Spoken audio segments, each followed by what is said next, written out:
Ha! Okay. Take So that. I'm playing the intro, and it'll take a minute. It's okay. I'm not playing the intro. I'm playing you, playing the intro, and saying it'll take a minute. Playing you, playing me, playing you, playing. Do. That was it. No, I need to work on that. I didn't even stop you that time. You stopped yourself. Yeah. Yeah, you knew. You knew that time. Yep. I only tease. You've actually got quite a nice singing voice, E. Oh God. Just a very narrow range. A very narrow range. Really? Like 2 notes, and I don't even know what note it is. I don't know what my range is. I just know it's there. It's really narrow.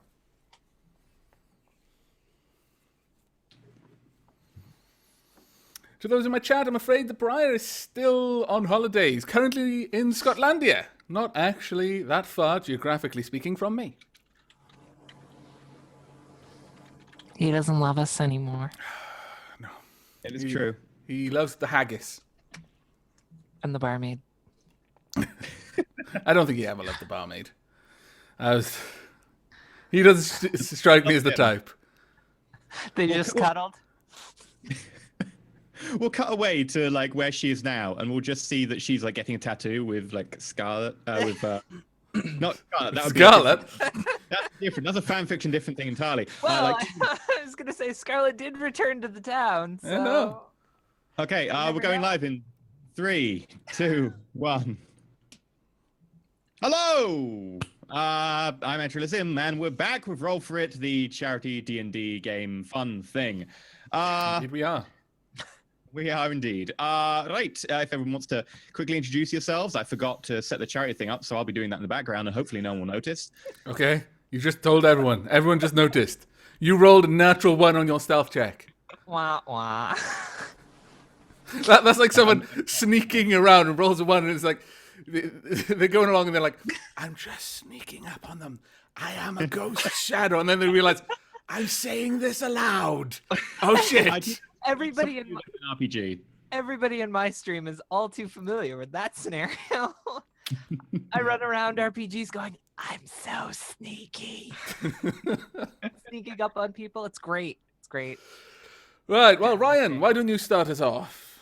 Who are you? What do you do? Why are you here? Well, why am I here? I don't know why I'm here. I am the Solo Gamer. Hello, yes. I am Rhaegar Sunforged. He is. Rhaegar Sunforged is a dwarf paladin, if I recall correctly. Yeah, dwarf paladin. Yeah. Mm-hmm. That's what my overlay says. Yeah, that's what my notes say. Yeah. It's been a little while ago. In EE's handwriting, basically, what I imagine is that EE just said, "Do you want to do some D&D?" And he said, "Yeah, I'll do some D&D." And then EE just said, "Here's your character sheet." That's how I imagine that conversation went down. You really want to play Paladin, don't you? That's pretty much how I imagine it too. Yeah. Melthas, Avok. Hello, I'm Avak, which you should know because I've been here in every other session of this so far, unless you're new, in which case, welcome to the show. I'm playing Melthas, he likes to think of himself as a charming, sort of lovable rogue, but honestly, he's a little bit grim sometimes. Only a little bit grim. He's a tiefling rogue. Yeah. Yeah. He only fantasizes about eating people occasionally. Only the bad ones, though. It's okay. If by occasionally you mean like daily. Well, a day is full of many, many moments, and if only one of those every day is him thinking about it, it is still occasionally. People are telling me that I'm quiet, so I'm sorry. My microphone needs to be in the middle of my face. That's okay. You need to tell us about you now, though. Oh, I love talking about me. Oh. I am Anna, also known as geekgirly_gaming with 3s instead of E's and 2 R's and no I's and so on and so forth. It's the worst name ever. Geekfleet.com, that's how you find me. I am playing Brealana Amastasia, an elven blade singing wizard. Indeed. Okay. We do not have a Briar tonight. Unfortunately, he is currently still in Scotland. Yes. Touring Europe, eating haggis, having a good time. Chatting up barmaids. Pretty much. Many barmaids. True fact. Actually, you should all go tweet to him right now. His Twitter name is on screen. Ask him about the barmaids. Ask how they are. But yeah, I'll probably be NPCing him this game. I have no idea what his spells are because I do not have a copy of his character sheet, so expect lots and lots of inspiration and vicious mockery, because that's all I know. All you know for certain. He can also heal a little bit. Little bit. Oh yeah, he's got healing cure wounds. That's what he's got. Yeah. Okay. So he'll just have to save all of his spells tactically for healing. Yes. Yeah, he's basically be going to safe. be a... Yeah. That makes sense. But so I'm sorry we've been away for a little while. There was a break over Christmas, and then we had a problem with people not being able to turn up for one of the shows. So we were like, yeah, we'll do it last week. And then I was horrifically ill. So I apologize for that. Wasn't particularly fun. I'd have much rather been doing this. But yeah, we'll be raising money for charity as per usual. We'll be raising money for Doctors Without Borders, Médecins, Sans Frontières, which is a really good charity organization, like 2 million consultations a year, just basically by volunteer doctors, basically like trying to get rid of nasty diseases that hold up in small African villages out of the way, providing like triage and surgery and doctor stuff in areas where there are ongoing conflicts and so on. Incredibly good organization, really worthwhile supporting. They're really efficient as well. Like over 90% of their stuff goes towards like field activities rather than administration or whatever. So they're well worth supporting. So yeah, we're raising money for those. And we should probably just dive straight in. Yes, it has been far too long. I've almost forgotten who Malphas is. So where were we? So you do a recap. I'll probably do the recap since it'll be quicker that way. You've just been defending a caravan that was being attacked by hellhounds going across a mountain pass. You then, on the way, spotted that there was someone following you. You then proceeded to ambush the person following you. Find out that they'd been sent by someone from Melphas's past. Turns out they were some sort of half demon. You promptly killed them as they tried to escape, and went to rejoin the caravan. Mysteriously, the two people who were with the caravan, who were indicated that they'd been tracking, are no longer there, and you finally made it to a village. And you have just parted ways with the caravan after the caravan driver, the merchant in charge, gave you some coin in addition to a hip flask. Getting paid. And a pearl. And a pearl, yes. So, we'll start from there. So you've just got to the village of Greenham.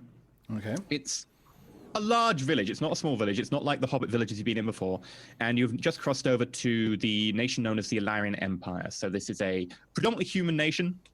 In fact, it is like definitely human in that a lot of the government roles can only be participated in by humans. So they're a little bit wary of outsider folk. But in general, especially near the peripheries, especially up here, which is near some of the elf lands and near to the hobbit lands, they're pretty accepting generally outside of the main sort of authorities. Okay. You just got into Greenham, and you are left cloudy sky, beginning to get dark, threatening rain. Open road in front of you. Okay. Small... Based on the fact that it's did you say it was like a small town, the sort of town where traders and comings and goings tend to happen a little bit more? To an extent. I mean, looking around, you see that it is definitely a large village, maybe small town. Right. You wouldn't imagine it's particularly busy looking at it. It doesn't seem to get the same amount of traffic that some places like Riverton would. Mm-hmm. You did get the impression from the merchant who mentioned that this is a less traveled merchant road that gets less trade down here. They'd rather go through the halfling lands rather than going through this area, because there is a valley that comes off of here that leads down towards the Mirren Republic, but the valley itself tends to go through this entire wood elf area, the Seraphim Forest, and the wood elves tend to be a little bit more careful of their borders, whereas the halflings are very happy to get trade through. So, right, okay. Well, given that this is possibly a bit of a stopgap destination for various people who might be coming this way, and Malphas would just start looking for an inn somewhere that tends to deal with just the passers-by, the traders, the different races specifically, because he'd have some knowledge that the humans are not as accepting as, for example, the incredibly naive and trusting halflings. Yeah, and quite easily you've just left from the wagon train, and very close by, in fact, is a tavern, an inn. Okay. Called the Circle Inn.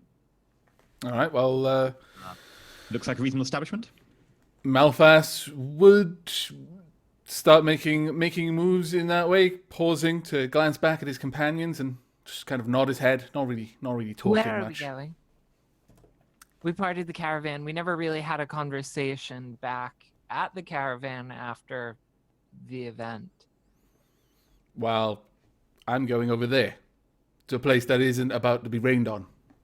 No, I'm saying out of character, All we right. should back up a bit and say what happened between here and the last Right. I get you. the last thing that was on the show, which was me getting paid after you stocked off, and me then, at some point delivering the money, and then us having to have a conversation about, so what just happened? Do you want to talk about it?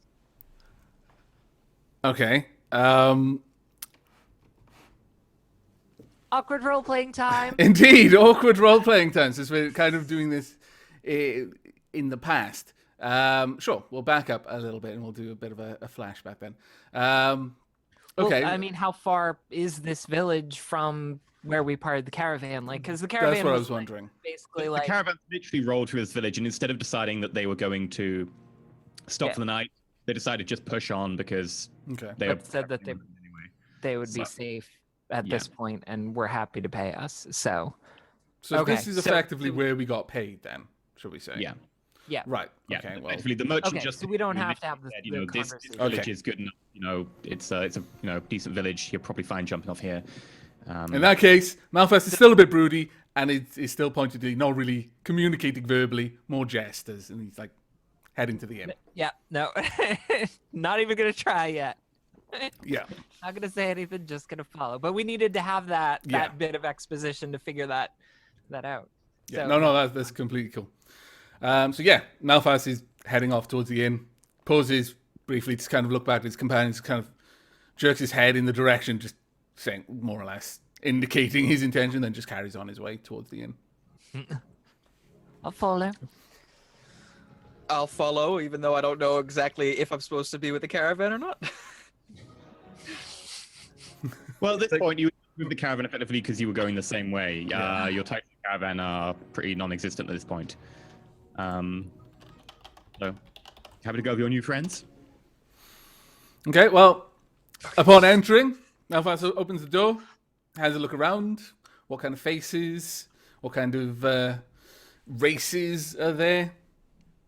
What does he see inside this inn? Okay, so as you enter the inn, you notice that it is a fairly clean and well-organized establishment. In fact, there's a lady behind the bar, slightly grey hair with a sort of a touch of brown to it, who is quickly sort of telling servants and so on to go and quickly look after tables or whatever. Mm-hmm. There's probably about a dozen or so people in the bar currently. It's starting to get a little bit busier towards evening.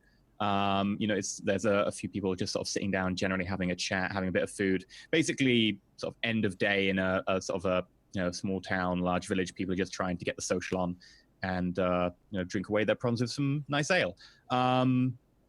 It's clean, looks pretty good. There are no broken fixtures, dodgy lights, smashed windows. It doesn't look like one of those rough and tumble pubs. Okay. It doesn't look like one of the sort of velvet-lined, curtain pubs. It's just a well-run establishment. You call this clean? Really? All right, that's fine. I understand. It's fine. Based on what he We can make see, do with what we have. indeed. Fine. Waiting for Briolana to step through the door. Malphas just kind of standing at the door, probably catching a few odd glances, no doubt Yeah, Tulips. definitely Tulips odd not glances. too far behind, so the sight of these two tieflings just walking in, both of them look a little bit shifty, let's be honest. Malphas just looks angry, chipping one of his horns, and Tulips just looks like Tulips, which is Perpetually smiling. Tulips. But, yeah, pretty much. Followed in Malphas by just- a dwarf in heavy chain and an elf. Yeah. You motley crew in this predominantly human pub. In fact, if you look around now you're in, you notice that pretty much everyone in here is human, barring one halfling. So as Briolana walks in, Malphas turns to her and says, "You should probably do the talking. Just get her some rooms and some food and ale, bath, whatever." And he just slides her like 5 gold. She waves off the gold. All right, suit yourself, and goes and talks to the proprietor, which is presumably behind the bar. Yeah, you go over to the bar. You notice that the woman with the sort of brownish, sort of grayish hair notices you coming. Sort of shoos away a servant who's quickly sort of mopping up some spilt ale. Says, "What can I get you, dear?" We're looking for rooms for the night out of the rain. Have you got any available? Yes, I've got rooms available. How many? He looks over at your party, raises an eyebrow, but doesn't comment on it, and says, "Well, 4 rooms. That'll be 4 gold if you want, and that'll include food tonight and tomorrow morning." Fair enough. And I'll give her the 4 gold. And she takes it, and she quickly shouts over to someone. He goes, "Bernard, get this group some food." Fantastic, mate. Yes. Sorry. Instantly, I'm picturing Stardust. Pretty much. And she turns back around to you and says, if you don't mind me asking, where are you from? It's not often we get such an interesting group of visitors through here. Well, we're all from all over, really. Obviously, I'm from the Elflands, not these Elflands, the other ones. And my friends here, we've all been traveling for quite some distance, helping a trade caravan that was beset by something nasty. She raises an eyebrow even further this time and says, "I heard that actually from one of the guards or something from the trade caravan. One of the peasants has actually got a room here at the moment. That was you." Well, in that case, first round's on me. And she turns around, she gets 4 tankards, fills them up, looks at you and goes, "Do you want ale or would you prefer wine?"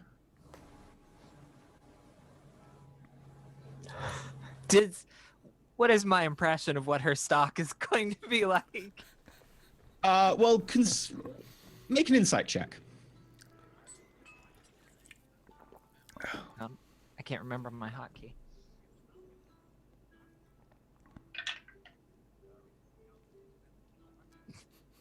Bad. She seems, like she's just being very generous. Just turned around, looked towards some barrels that you don't recognize the brand of the barrels, so... I'll stick with the ale. Oh, very well. She pours 4 tankards of ale, hands them to you. She says, "Bernard will be bringing you your food shortly." Thank you kindly. And I go and find a reasonable table that's in a good, solid, defensible position. Okay, there's one in the corner. It's a little bit darker. The lamp there is just flickering a little bit lower. It's a bit low on oil at the moment, so it's a little bit darker in that corner, but that probably suits your purpose. Yeah. Okay, you head over in that direction, back into the party to follow. I'll even conjure a little extra oil in it. Bloody wizards! Starts flickering a little bit brighter now. Okay, well, as Briolana returns to the group, she would probably find that Rhaegar just kind of stood there like, whilst I'm assuming, does Rhaegar speak, what was it, Infernal? You have no idea. No, I'm asking him, Oh, okay. because it's like, Tulips and Malphas would have been having a bit of chat, so if he could have understood it, he would possibly be engaging in the conversation as well. I'm not sure if it counts, but I can speak Abyssal, which is the demon thing. No, it's actually a very... No, it's That's close, dark. but different- Wow. I thought it would come in handy. You know? They're like two sides of the same coin, effectively. Like, both of them are evil. One side is devils and one side is demons. One side are very regimented and ordered and whatever, and the other side are from a plane which is like pure chaos. So the two languages, while you'd think they'd be similar, are different. Yes. Both have the exact stigma of evil, though. Anytime anytime Melphus and Tulips end up reverting to infernal and there's other people around, she will remind them how impolite it is to speak a language that the people around them do not understand. Well, that's fine. That's fine. Now, gentlemen, you know it's impolite. At that kind of like, Malphite just gives a pointed look, shrugs and nods, and just moves over to the table. And Tulip seems as if he was like, getting somewhere with the conversation and it's just been shut down. Maybe looks like a dog that just got told off. Tulips is still smiling. He pulls out a little drum and he starts patting a little tune on the drum. I'm loving this. Shortly after, the manservant, who's a little bit short, has a little bit of a crick in his back, he's holding himself funny on one side, comes over with 4 plates of what appears to be some sort of rice with chunks of meat in it and some sort of sauce. It looks plentiful in terms of the rice. The meat is a little bit more sparse, but it's still visible at least. Suits me fine. Thank you. If you need anything more, let me know. Thank you, Bernard. He sort of bows a little bit and then hobbles off. He definitely gave the two tieflings the evil eye, but Malphite gave the crazy. evil eye back as he was just kind of like pouring out a bit of the meat and was just looking at it like it was just scraped up off the floor. It was like cooked meat. He was like, ugh. Well, as you inspect the meat, you notice it is actually like rare meat. Oh, right, okay. So they haven't cooked it very well. Well, no, Okay. it's cooked. It's just rare. It's He still feels a little bit put off by this foul sludge that he's been given to devour, but he still eats it. shocking. It's disgusting. This is not a civilized place. They cook their food. My God. Okay. Yes, well, most civilized folk do. He just after he's had a bit to eat, he starts to relax a little bit, starts to sit a little bit more easily in his chair, a little bit less rigid and brooding, a little bit more slouchy. Rialana makes sure that the drinks keep coming. Okay, and he keeps drinking them. Okay, so you just generally sort of enjoy your night. Tulips is going to try and do a little bit of a performance to try and get some 3 drinks in. Okay. So I'm going to make a quick roll for Tulips. Unfortunately, Tulips' little bongo session, unfortunately, doesn't really get many followers. People sort of give him a bit of a dubious look because of his tiefling nature and mostly sort of turn their backs. Yeah? Okay. Never mind. Okay. I was thinking about trying to assist, and then I'm like, no. Sorry. Without Briarstone actually being here, it's just not worth it. Yeah, no, it's here definitely, but yeah. So how many drinks do you want to buy for tonight? Do you want to get properly sloshed after the long mountain pass, or are you looking just to get a few I more? stay fairly reserved, but I keep making sure that they're flowing in Malphus's direction. As often as a new tankard is put in front of him, he will drain it, and he's not holding back at all. He's tries to match you drink for drink. What's that? Tulips rising to the occasion will of course try and melt drink for drink. okay. Fair Rhaegar, enough. how much are you drinking tonight? Well, considering I'm still a little, well, my head's a little blocked still. I'm gonna keep drinking because I think that'll fix it, right? So That's how it works. Rialana starts to ease off a little bit, but still ordering drinks for her friends. These 2 tieflings and a dwarf who are trying to match each other drink for drink. If we can all make Constitution saves, Bree, you get to make it with advantage because you're not drinking as much. Okay. Constitution.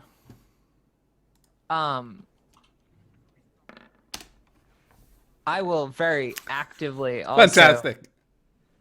I will fairly actively, like, pull back if I start to get drunk. But Okay, in which tipsy's case... fine, fine, drunk, fine. not. You probably, if you're trying to, at least keep up but stop at tipsy, you'll get tipsy and then you'll stop. I'm putting on a show of it, not Yeah. actually trying too hard. to Later do on, that. switching your tankard for water and... I'm taking very small drinks every time I drink. I'm amused by my role because I was specifically saying that Malphas, he's just reckless abandon at this point. He's actively trying to just get drunk. I'm not sure how I should take a natural 1 on my Constitution save. Is this for or against him? Because if it's against him, he's just found that he can just bottom these things like, I'm good. Not even tingly in my fingertips. I'm that angry. So what would I roll here? You need to roll D20, add your Constitution modifier, and if you have proficiency in it, you'd have your proficiency modifier as well. Whoops. Also, I already have advantage on saves versus alcohol. Yes, you do. Oh, yeah. 16. So this So- just makes it that much easier for me to keep up the appearance. So, Tulips and Malthus both get pretty hammered pretty quick. In fact, Malthus actually just continues drinking down in them every single time straight away and quickly falls basically almost unconscious, basically paralytic at that point. Rhaegar, however, Dwarven Constitution sort of aiding him, feels only mildly tipsy, although having matched Malthus and Tulips drink for drink. Rhaegar is just, a little bit tipsy, but the Dwarven Constitution helps a lot. Malthus is basically unconscious at this point, and Tulips is starting to make songs about barmaids. Fantastic. All He right, leans over Rhaegar, and let's get these two up to their rooms. What rhymes with thighs? I'm unconscious, so I don't need to win. She Thighs. prop Malthus up, implying that Rhaegar should help Yep. Tulips up. Bringing tulips up. We'll go deliver them to their rooms. Sounds good. Let's do it. So, sort of having to manhandle them up the stairs a fair amount, particularly Malthus, since he's basically unable to stand. Right. Malphas is not offering any support to this. He's not even sure how his legs work anymore. You get upstairs, you plonk him down in bed. The beds are reasonable. There is actually some sort of padded mattress type thing. Luckily, it's not just cloth over straw. And you'll head to bed and have a nice long rest. Nope. Oh, what's Bree gonna do? When she puts Malthus in his room, the goal is to make him slightly more conscious Okay. and try getting some information out of him about what happened. The Okay. natural one actually worked against me. Yeah. Is that- I kind of got an inkling that that's what was going on, and then it was like, oh, where's he going to take it? Oh, he's unconscious. Like, well, I don't think that's what she was aiming for, honestly. She's not trying to be like purposefully malicious. All she wanted to do was loosen your tongue, not Yeah. get you Oh, no. completely falling over drunk. So Yeah. Okay, so Bree, the drinks tonight, since you were saying you're buying, will cost you 2 gold. that's fine. You weren't going for the good stuff as far as you said, so sort of basic bog standard ale. Malthus, if she's trying to sober you up, you are basically paralytic. Bree, can you make how are you trying to sober him up enough to be able to talk? I don't know. that's the real trick, isn't it? Bree has obviously not had many friends around who got Little bit blind drunk. Cold hands on his face. Little- Okay, so him up, little. Bree basically tries to prestidigitation of some cold hands and then try and wake you up a little bit. Malthus, can you make a Constitution save with disadvantage because you are paralytic Okay. right now? Right, yeah. Boom. I thought it was going to be a 1 then again, so it's 7. 7. He comes vaguely to consciousness. He can only speak in very short, halted phrases that have very, very broken grammar and are filled with a lot of nonsense. But you can ask him questions. If it's not gonna work, I'm not gonna push it. I'll just go and get another another ale and set it next to his bed for when he wakes up. Okay, And, that'll be, and then I'll go one to step. my room and we'll do the Okay. long rest. Like I'm not like I Man. said, I'm not like trying to be malicious here. Those dice really worked against this plan. I'm not gonna take too much advantage. Okay, Rhaegar, you put Tulips to bed. Tulips is still with it. He's just a bit like he can't keep his balance very well. Luckily, you being dwarf, you've got a low center of gravity. It's one of the racial advantages of dwarves. You're fine. And he does give you a bit of trouble. He says, he's looking for barmaids. He asks you where you can find the barmaids, and you eventually just direct him to his bed. At which point he just passes out. And you both go to sleep. I like to bedrooms. imagine the Tulip sings in his sleep. Oh, he does. About lusty does. young smiths. There once was a wench. Something Go on. rhyming with. Okay, that'll do. That'll do. It's not Briarstone level, but we'll accept. Nor should it be. Then we wouldn't have a reason to have him, and that's I've got to let him have his job, right? That Right, is right, true. of course. That is true. So, you all get a long rest, which is the first long rest you've had in quite some time. So enjoy having your HP back to full. You get half your hit die back, and you'll get your spell slots back.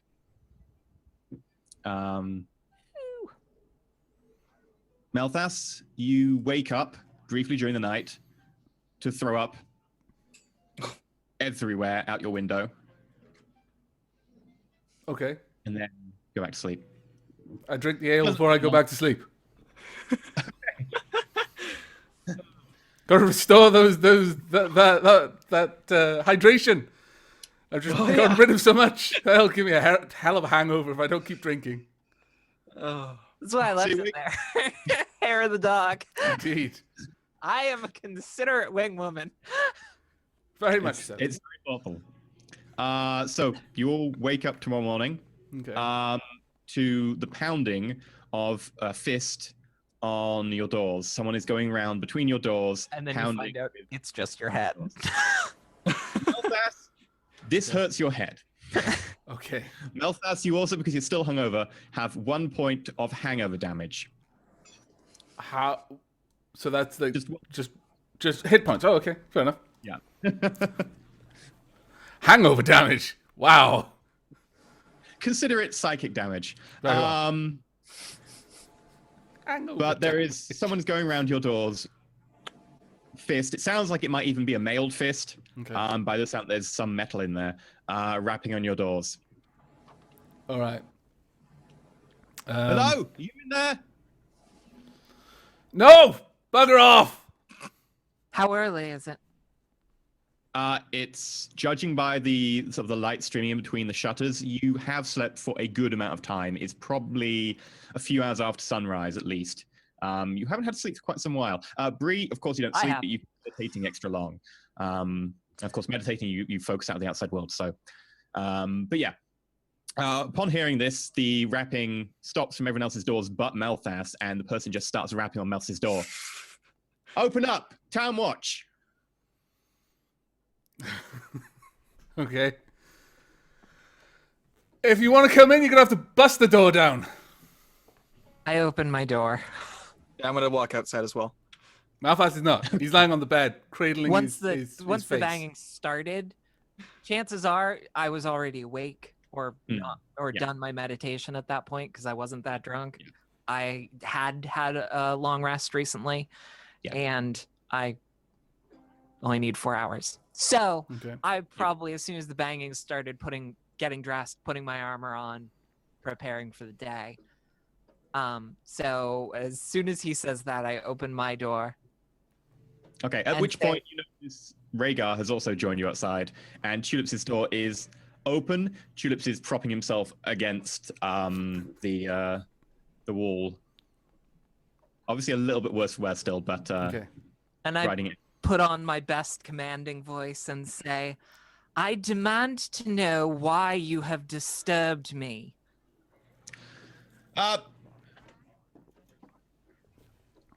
Make an intimidation check. Ooh. All right. We'll see how this goes.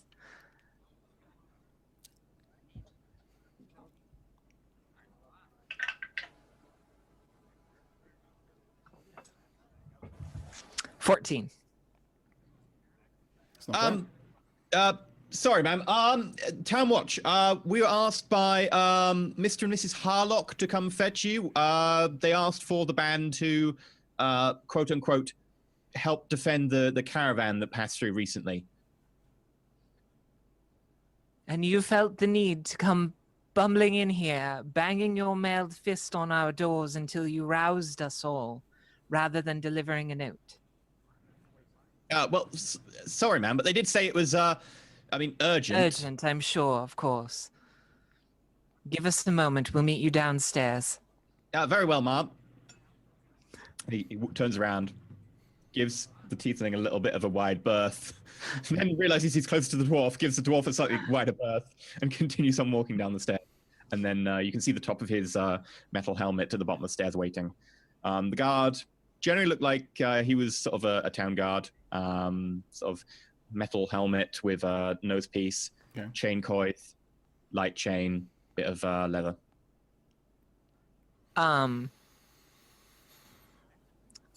I turn to the two that have emerged from their rooms and say, "Get ready for your days." And then I go into Malphas's room. At which point she finds Malphas kind of like he's sort of clearly tried to get up, decided that it was hard. He's just kind of sat there, kind of slumped forward, one hand kind of holding his face. The window's still open from where he was sick last night, and she'd be able to tell that he's trying to press the digitate, just a mess, but he's not able. It's not working for him right now. Okay, Bree, as you enter his room, you have to step over a bowl of water that was left for, face cleaning and washing, etc. So there is that bowl of water nearby, should you want it. Thank you. I go over and I get into his face and I say, "You've had your night. I know you had a rough day. You've had your night.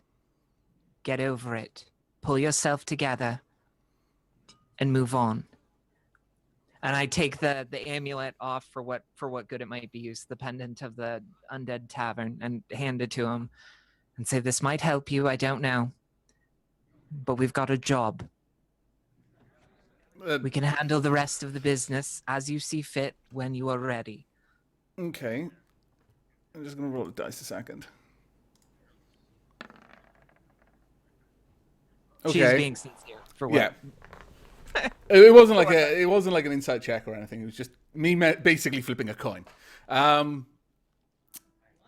that point, Malphas kind of looks over and there's a bit of sort of fire in his eyes, as if he's about to try and rise to the challenge, but then it kind of cools a bit. And then she offers the penalty, just puts his hand, just pushes back, said, "Wouldn't help. I'd need more time than this is going to last to attune to it anyway. I'll be down in a few minutes." Oh, it's an attune thing? Mm-hmm. Yeah, I believe it's an attunement. All right. I didn't realize that. You'll say, I'll be down once I've cleaned up. Give She me helps 5. prestidigitate the mess from the room. She'll let him handle himself.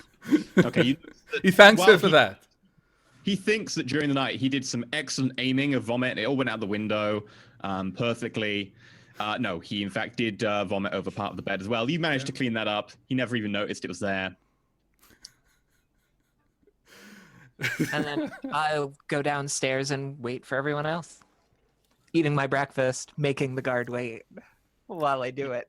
As you get downstairs, you notice that the lady who greeted you before, apparently the proprietor of the tavern, sort of looks over and goes, "We weren't sure whether to bring your food to your room since you were all staying quite late. I've got some of it here if you want it." And she hands you what look like 4 effectively slightly canvas wax bags with some food inside. Appears to be some bread, some cheese, and a little bit of meat. That's very kind of you. Thank you. Don't worry. I hope the guards aren't giving you too much trouble. I lean over kind of conspiratorially and go, "I know how to handle town guard. She Very nudge. smiles and winks at you and says, "I bet you do, dearie." Not like that. I know. I was about to say, if Melfast was there, he'd probably have something to say about that. It's like, how dare you imply that my companion is a loose woman? My lord. But, Eventually, Malphas emerges from his room. yes, indeed. Somewhat refreshed. Clearly, he's like, basically doused himself with water. And, but still like squinted eyes, not looking too good. Taking very slow and measured steps in an effort not to betray that he's just really not feeling very well right now. Okay, so you manage to walk down the steps. The guard, seeing this tiefling who is slightly swaying, is even more perturbed. Don't tend to get many tieflings around here. He's very much turns to Brie and says, begging my pardon, but can we get going? I was meant to bring you along half an hour ago. She looks at Melphis, rolls her eyes slightly, and all right, show us the way. Very well. And he moves outside with you following. As they're leaving, Malphas will kind of sway his way over. Literally, he's on his way out, so this is a very sort of fast thing. He just sways his way over to the proprietress and says, I don't suppose you've got like a shank of lamb or something. She gives you a curious look. He'd probably follow up saying it's a traditional tiefling hangover cure.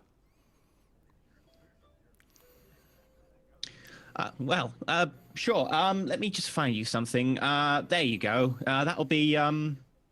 She looks at you, realizes you're pretty hungover, and you're in a hurry, and says, "Are you going to be staying here tonight again?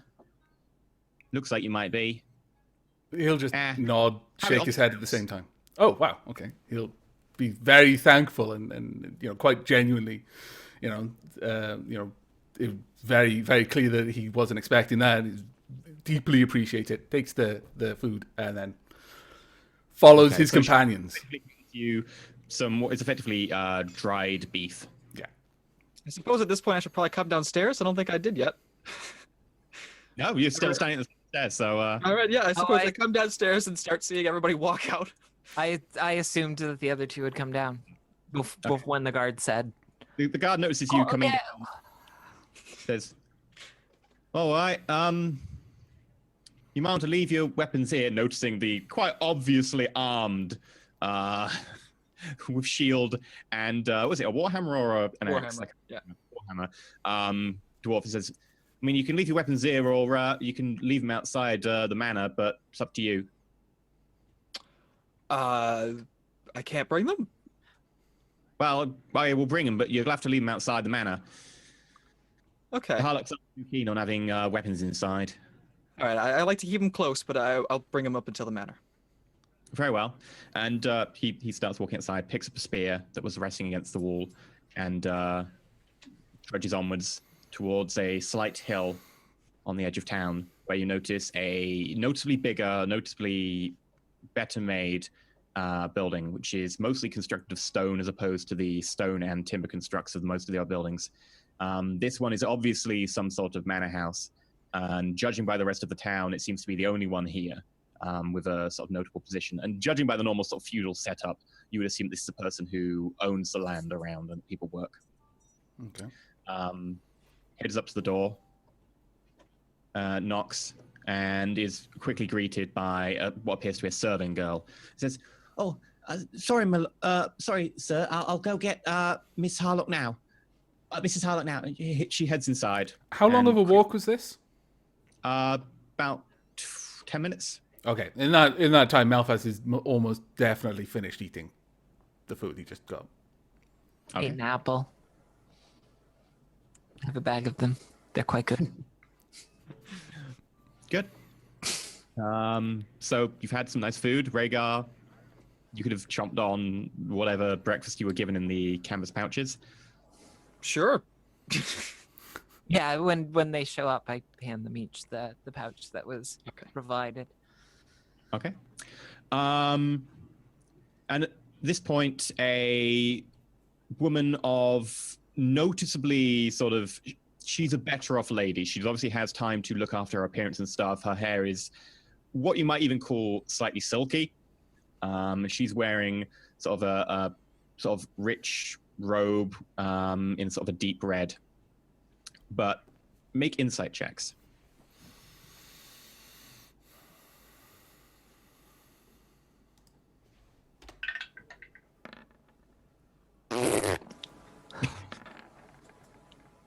That is not very good. It's a 10. It's a 10. Mine is a 6. It's all down to you, Riga. Natural 20. And balance is restored to the universe. Yeah. Okay. Andy saves us. Well done. Okay, so Bree Melfast, you notice that she is probably the first noble lady you've met since setting out recently. She looks pretty well off, and you're pretty much taken aback by this, considering you've been kind of living with people on the run for the last few days.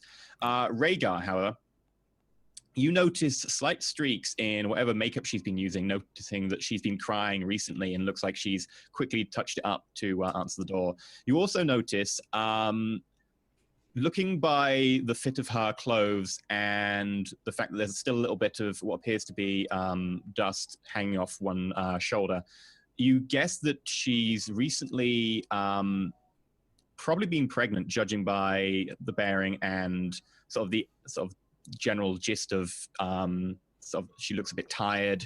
Her fit of her clothes haven't been worn recently, and you probably suspect that there is probably a newborn in the house somewhere from that. Okay. Bloody hell, those natural 20s really do reveal quite a lot of information. Yeah, well, By the look of her clothes, you know that she was pregnant recently. Yeah, like natural 20 insight is basically the Sherlock Holmes thing. Natural 1 insight is basically you're an idiot. Like if there is a critical fail, there has to be a critical hit. So that's a good point. Yeah. But yeah, okay. So she looks at you and she says, "Oh, come in. It's okay, guard. Let them come in." And he's like, "Well, do you not want them to get rid of their weapons?" I step right past him. I would tell you if I wanted them to. Just guard the door. Okay. You step in past without while this conversation is going on.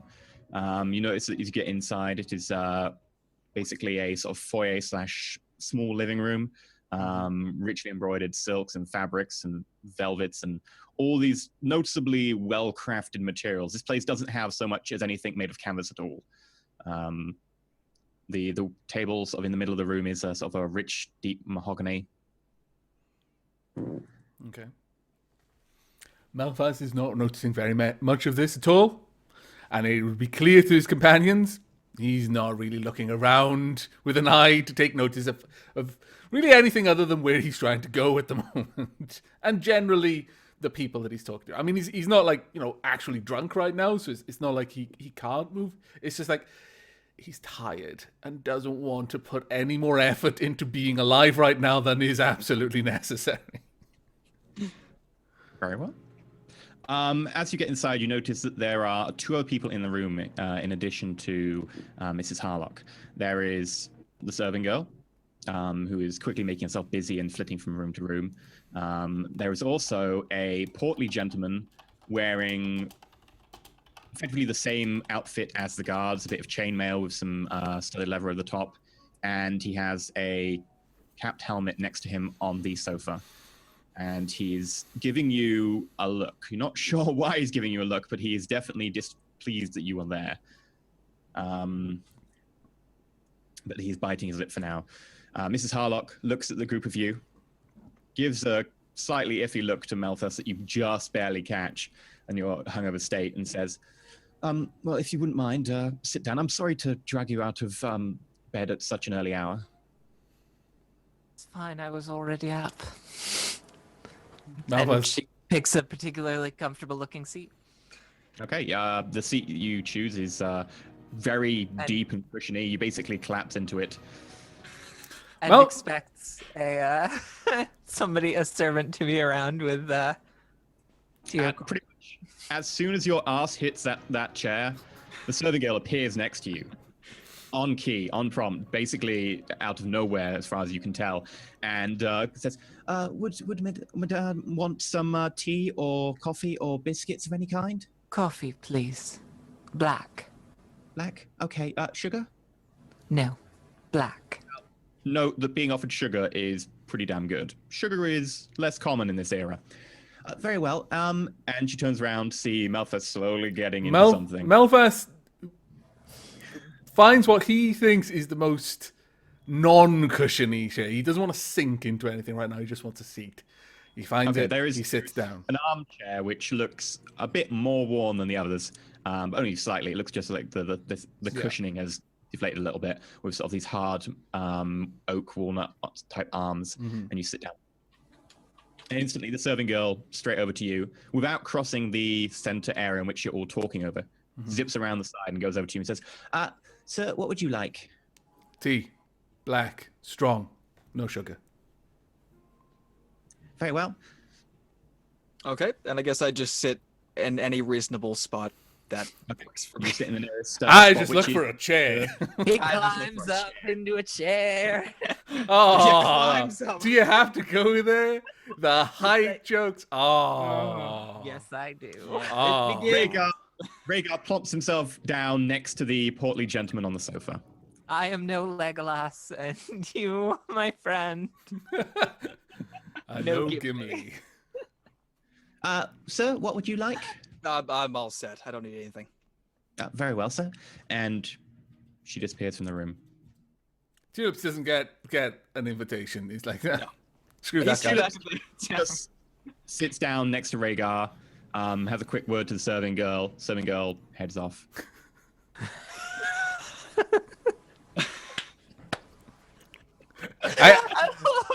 I love that we have to say nothing, nothing at all.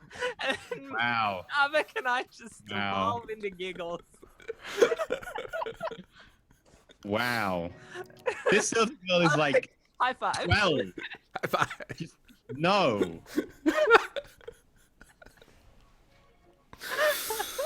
Oh, Tulips, you bad man. You dog. So, Mrs. Harlock composes, sits down in front of you, hands resting on her knee, and says, so I understand your journey here was rather fraught with difficulties. You could say that.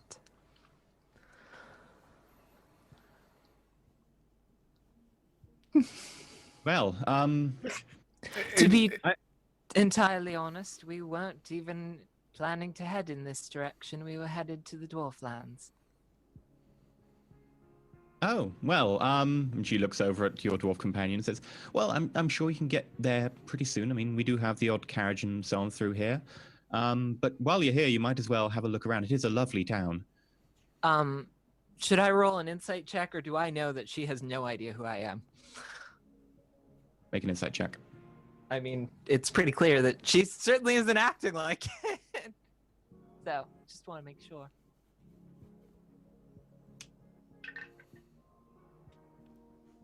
$19. You get the feeling that she has noticed your bearing and how you compose yourself, and obviously recognizes that you are not just anyone, but she doesn't know who you are. Good. From as far as you can tell. But she does seem to be at least treating you a little bit more carefully than the others. But I gather you didn't call us here for a social visit. Yeah, her eyes dart over to the portly gentleman you're with and says, my husband was attacked last night in our house, and he is being tended to by the local midwife. And quite frankly, I don't trust the city watch. The portly gentleman snorts very faintly to find whoever is responsible. And frankly, after hearing some of the tales about you lot, I thought it might be better to call in extra help. Of course, perfectly understandable. While they're discussing that, at this point, so, Malphas is kind of listening to the conversation, but he does look askance at the portly gentleman, which might not be easy to tell because he's only using his eyes, and his eyes have no pupils. But he's pointedly now looking at the reaction he's given and trying to take stock of the fellow, looking for any obvious marks or insignias or, anything that might betray more about him. Make a investigation check, since this is a combination of insight and a combination of perception, and then what you can deduce from it. So I'd say an investigation.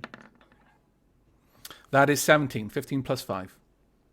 You notice 15 small plus 2. emblem, which you noticed on the other guard's uniform. You would guess that by his age, he is probably a guard, possibly a senior guard. Judging by the fact that he is portly, he no longer does much actual work outside. He could be someone with a desk job in the guard here, possibly even the captain of the guard for the town. You could have assumed. Okay. And at the point where Bree says, it's perfectly understandable to do that, the portly gentleman looks over and says, I can assure you, Madame Harlock, that we are perfectly capable of finding the attacker.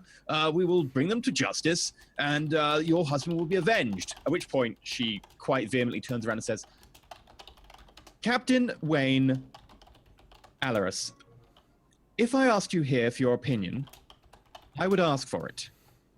You are here because someone has been attacked in my house. I've asked these visitors, and she gives a nod towards Bree, here, to be extra insurance. Now, if you want to continue to interrupt, I will ask you to leave.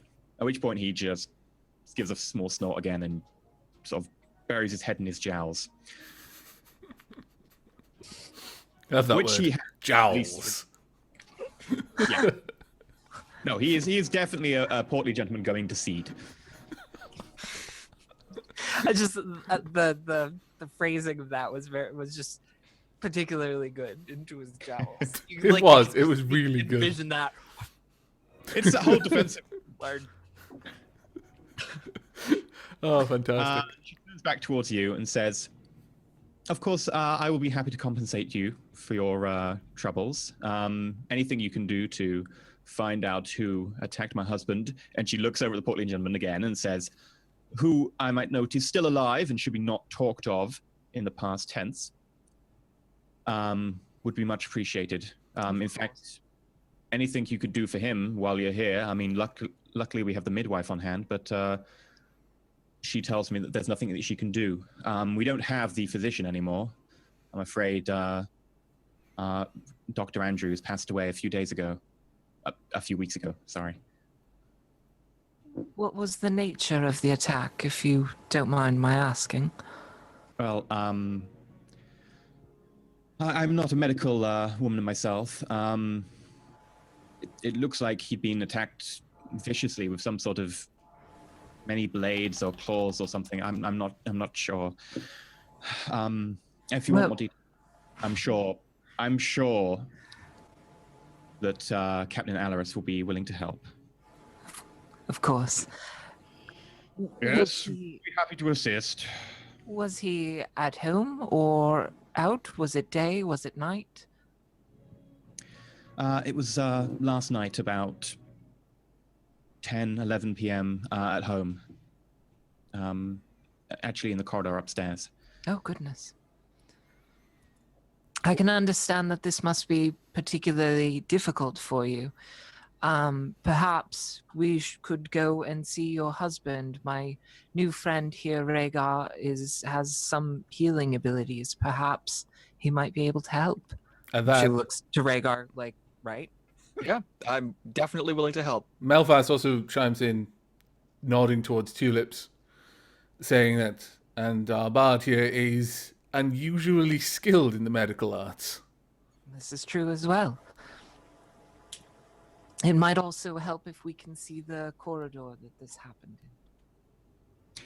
Well, I have things to attend to and so on, so I'm sure that Captain Alaris will be willing to help you. She gives him a little bit of stern look you catch out the side of her vision. And she stands up. I Looks around stand at all up. of you. Yeah. In which case, Malphas she is then- slow to move, but he is standing up. Captain Alaris shoots bolt upright at this stage. She nods and says, "Very well. I'll leave you in capable hands." And she leaves the room. At which point, the serving girl shows back up and quickly says, "I'm sorry. Here you go," and hands out the drinks you asked for. I take it with me. I'm going all Sherlock on this. Malphas just drains the cup and gives it back. I suppose I climb down from my chair and join Do you need a the rest- ladder? Should I have the maid bring the step ladder from the pantry? I mean, Rhaegar's still like 5 foot tall. Like dwarves aren't very short. I know he's only slightly shorter than me, but it's just that little bit. But yeah, Malthus, as you down the tea, you can detect a slight hint of some sort of alcoholic beverage in there, ever so slight. Okay. Can I roll? I don't know, perception to see if I can work out what kind of alcohol it is. Sure. I won't get it, but he's gonna try. You never know. Luck might be with me. Luck is not with me. So, It's alcohol. It doesn't taste particularly fruity or anything. It tastes like there is a slight amount there, just enough to actually be effectively noticeable, but nothing that particularly blends or stands out. okay. Um, Well, in that you case, start feeling better within a minute, though. yeah. With that though, as he's handed the cup, it's good tea. You notice that the serving girl smiles and nods and takes the cup away. So, you turn around and you notice that Captain Andrews is all giving you a very obvious evil eye. I'm just wondering what she put in tulips. I wasn't going to ask, but I was really wondering the same thing. Oh, Oh dear. man. Oh, There was dear. probably a I'm note sorry. under the What cup was between the captain of saucer. the It was guard like, saying? You people. Captain of the Guard tulips, gives not you us. all a very obvious evil eye and says, "Right this way."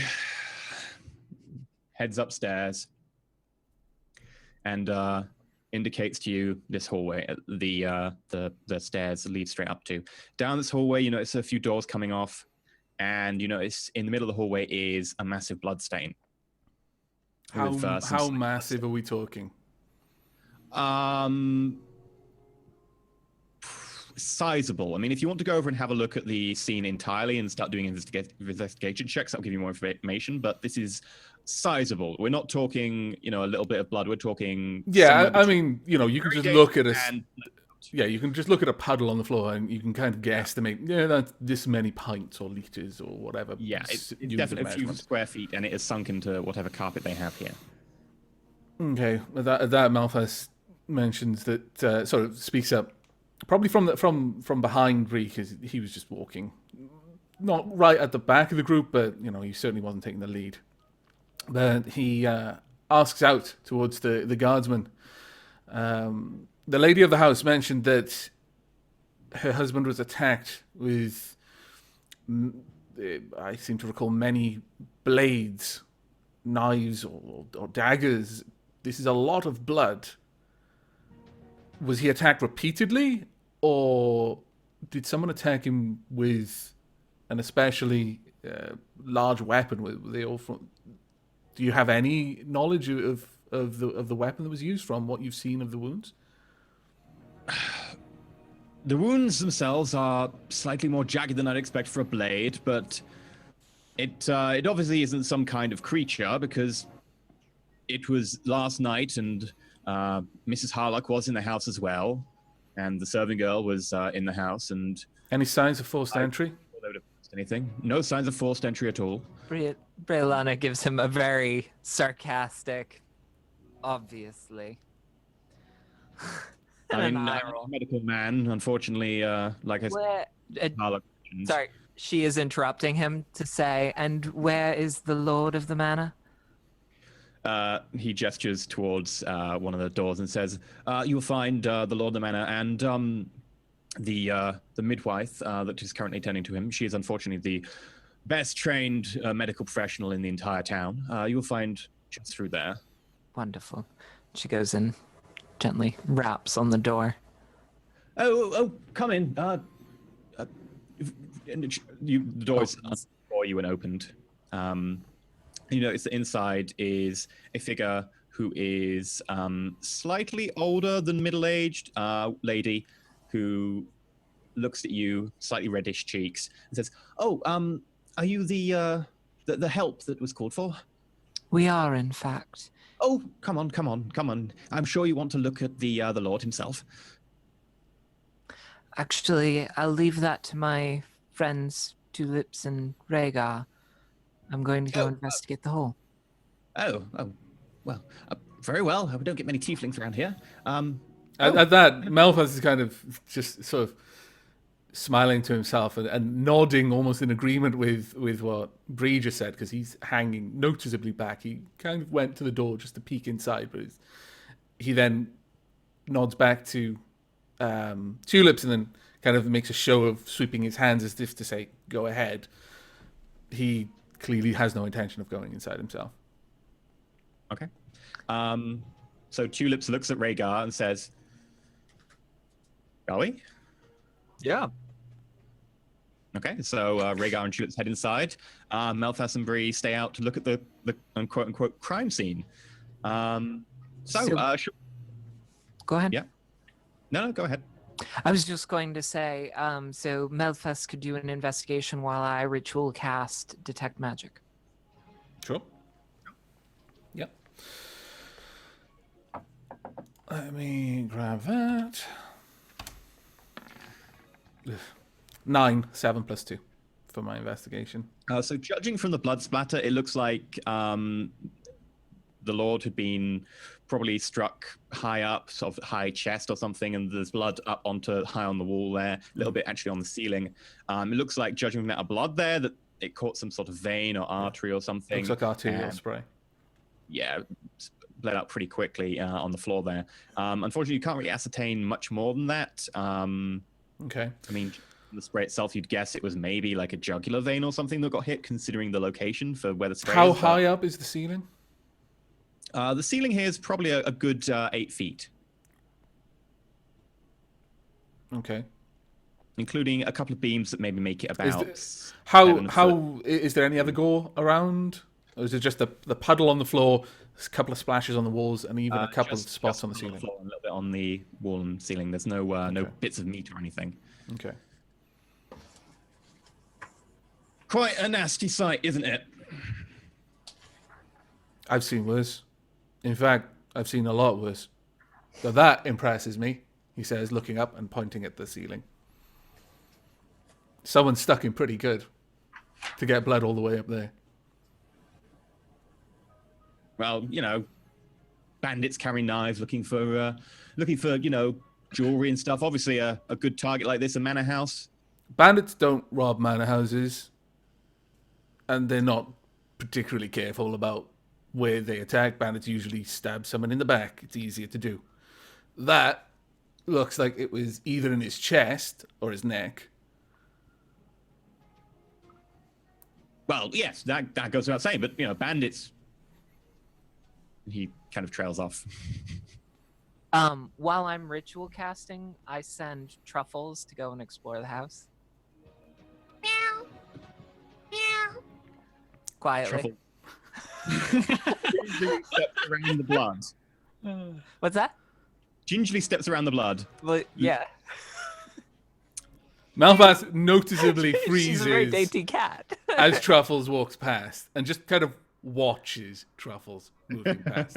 If this happened while he was talking with the guard, he literally stopped mid-sentence and just This probably explains why the guy stopped. trailed off. Your Yeah. reaction. Yeah, I Yeah. apologize. I said quietly because I mean, like, I want her to be relatively stealthy about it, not like just trotting along like the princess that she is. Actually, like trying to be a sneaky, bouncy hunter cat.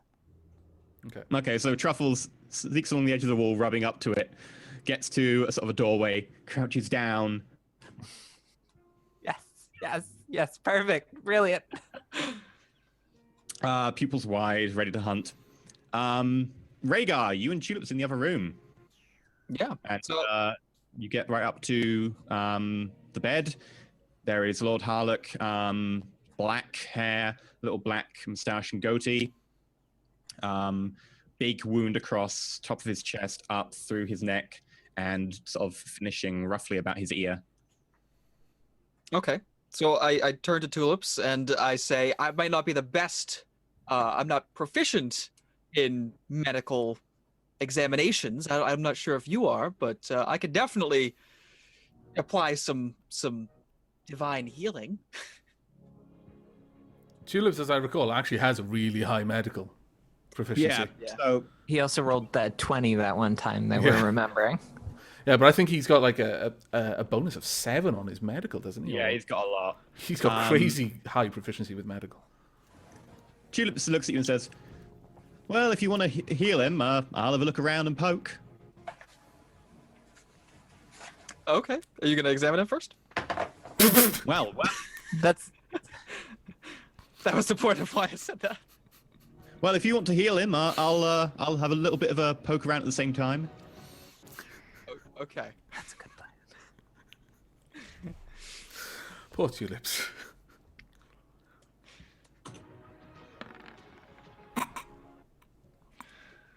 Poor Tulips. Lord.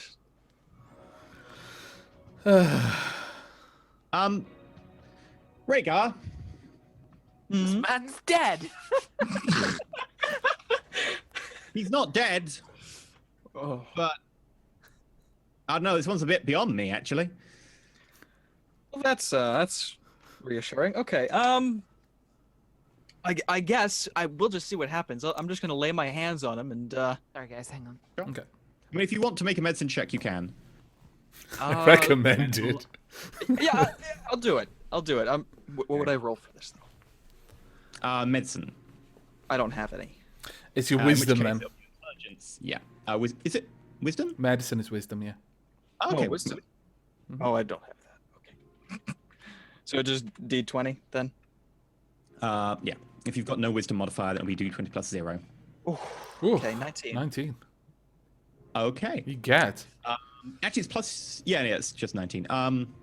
So you look, you notice that there is one very deep cut, but there are also 2 slightly parallel cuts that have been sort of dug in at the same time. And looking at it, the flesh is definitely cut, and it looks like you would say this was some sort of claw or taloned hand or something along that lines. It's not a blade, judging by how the wound isn't isn't perfectly gouged out. It is varying in depth as it goes up, and it looks like someone had swiped from close up, high chest, and then up like that, or like a creature had came up and come down from behind the ear.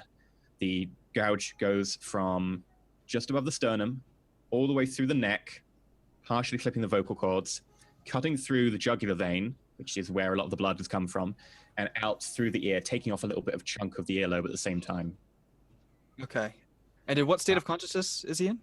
He is what you would currently assess as like a very deep state of unconsciousness / almost in a coma. Okay. He's very pale. He has a slightly sort of greenish tint to his paleness just from the fact that he has been basically dying for the better part of about 12 hours now. Okay. Well, I'm gonna try to do as much as I can to help with my lay on hands. Sure. How much you want to do? Are you just doing healing, or are you doing curing other things, or? Curing other things. Yeah, your lay on hands can cure things like disease, etc. Well, considering I don't think there's a disease in there, I'm just gonna do the just regular healing. Right, how many points do you want to put into him? With his with that good of a roll, would he be able to get any inclination on whether? You would judge that mechanically he is stabilized but unconscious, at a risk of bleeding out soon. He is basically considered at 0 hit points. You could probably make him conscious, but unwell, if you gave him 1 hit point, you could probably make him a lot better if you filled his HP meter up. Okay. But he would be alive and ready to heal at 1. What would it take to heal him to full? You've no idea what his hit point track would be, I'm afraid. Okay. I'll do 10. Right? Okay. Actually. Yeah. Yeah, I'll do 10. That's a good amount. Yeah. So Okay. I'm gonna reach down and put my hand on his face. Gently brush Yeah. his forehead. Nicely put one hand on his calming. You notice that there is some cold sweat there, and you say a prayer to your god. You got a prayer to your god you want to say? I haven't prepared anything. But I could It's a say beautiful prayer. I'm sure your god is really, really glad to have you as a follower. let the sun shine on you. Okay, so The sunshine. heads over to the unconscious, bleeding form of the Lord. Puts one hand on his head and closes his eyes, calls up his deity, and says, "Let the sun shine on you." And Tulips takes a step back as warm white light flows from his hand, encompassing the wound, starts to close up. It does stop, but it is no longer bleeding, and he takes a deep breath in under your hand.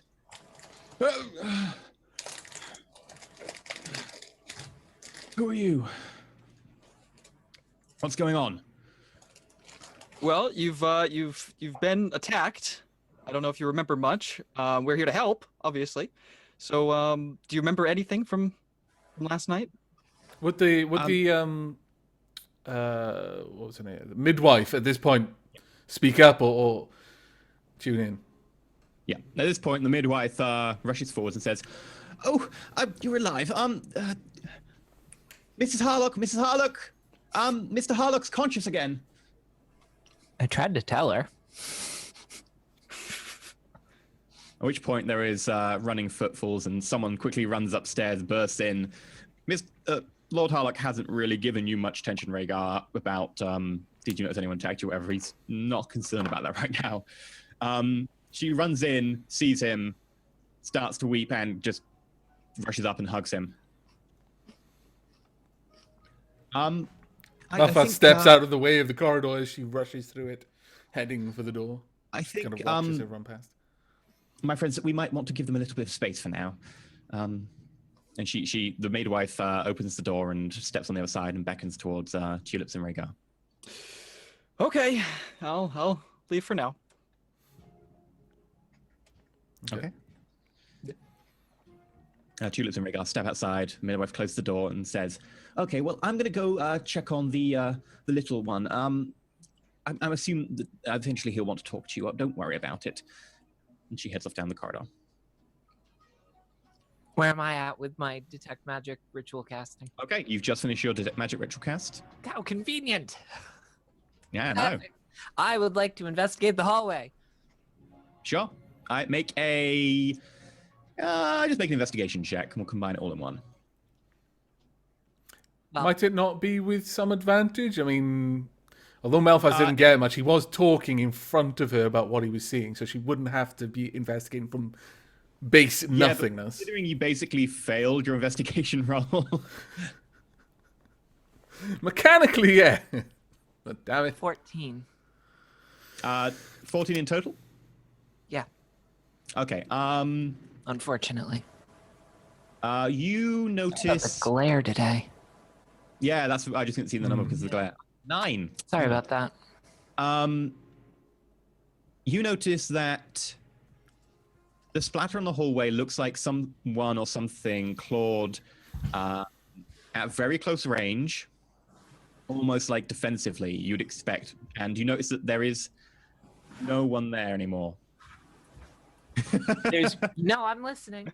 Okay. You notice that there is no blood splatter away from the direction of the wound. So if someone was in front of Lord Harlock when he was attacked, they must have got splattered with blood because there isn't any telltale splatter in the direction that the wound came from. There is no back mist of blood that you normally expect. In addition to that, you pick up some vague, faint magic, like magic has been cast or has been active here a little while ago. But other than that, you really can't ascertain very much more. There is no current ongoing active magical presence, other than the fact that suddenly there is magic in the other room of a divine nature, and they rush out. Can I roll an Arcana to try and delve into that magical aspect? Sure. You need a high roll because I was combining some of it with the other one, but yeah, sure. I figured. That's Nah, a camera. Yeah, sorry, it's a 7 that I rolled, so it's just a 12. A 12. There has been magic active here. Yeah, It's not particularly... It's a very passive magic of some kind. It's just a background magic. Other than that, you can't really ascertain much more. Are there any footprints near the blood? Because there's an awful lot of blood that's been sprayed. Malphas would be looking around for that. Notice, now you're specifically looking for footprints, that there are no footprints near the blood. There is like some slight edges of footprints, but there are no direct footprints. The edges of footprints look like someone had rushed out of a room nearby and possibly then got some blood on the edge of their shoe, but there is no like big footprint that you'd expect from someone directly there during the attack or in front of the blood in any kind of form like that. Okay. You do notice, however, that there is a slight imprint of, like, effectively, like, you know when you get a rubber stamp and you stamp some ink and you press it a few times, and then towards the end it gets a little bit faint, and you get this on-off bit. You notice that there is that sort of footprint in a few places around with some sort of heavy metal steel-shod boot, judging from the imprint on the carpet. Okay. Is the portly fellow still here? The guard? Yeah, he's right next to you. Looking up, is he wearing steel-shod boots? Yes. Okay. I'm shocked. You notice a very slight imprint of blood on the side of the boot. Okay. Did I or Truffles see where the midwife went to go check on the baby? Sure. She just went down the hallway and took one of the doors a little bit further down. I will very casually go and peek my head in, pretend like this is going to be hard because I can't stand kids. Pretend that I'm curious about the little one. And just peek my head in. Okay.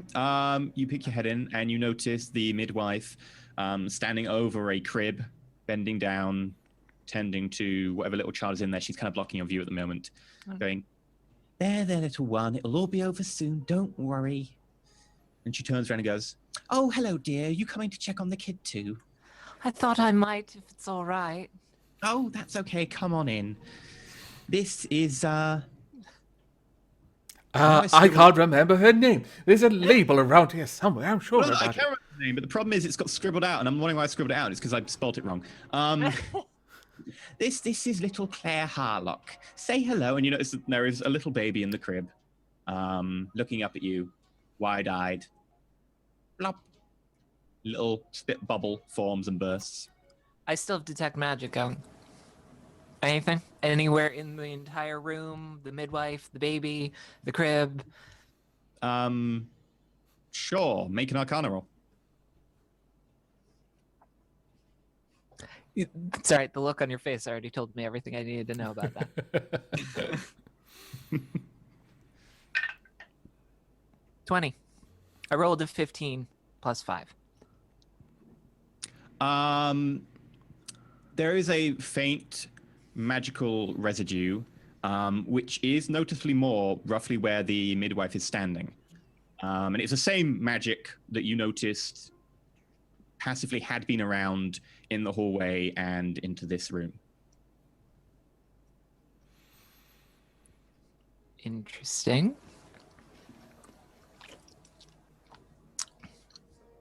Okay. Yeah. While that's going on, Malphas is still out in the corridor, and now that Rhaegar and Tulips are back, he just inquires after the Lord what they might have learned, especially after the wound, what type of wound it was. Well, it was almost certainly not human, not a man-made object. It was definitely some sort of claw or talon, something like that. He would press for a little bit more information about what you saw of the object at that, and would likely. I can think of quite a few claw weapons that are man-made. Actually, could you describe it to me? What you remember of it? I wish I could. Assuming you remember. I think it wasn't a blade or even a claw blade, unless it was very much designed to be used like a claw because of the way it was jagged and the varying depth. When a blade goes through someone, the depth... Okay, strictly when a blade goes through someone, it cuts a very...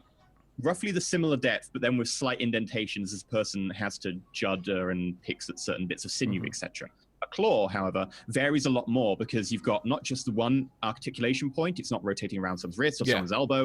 A claw rotates around both your rotator cuff, your elbow, and your wrist. So you get a lot more juddering, and that is what you noticed in the wound, which is why you suspect it would be more of a claw type weapon.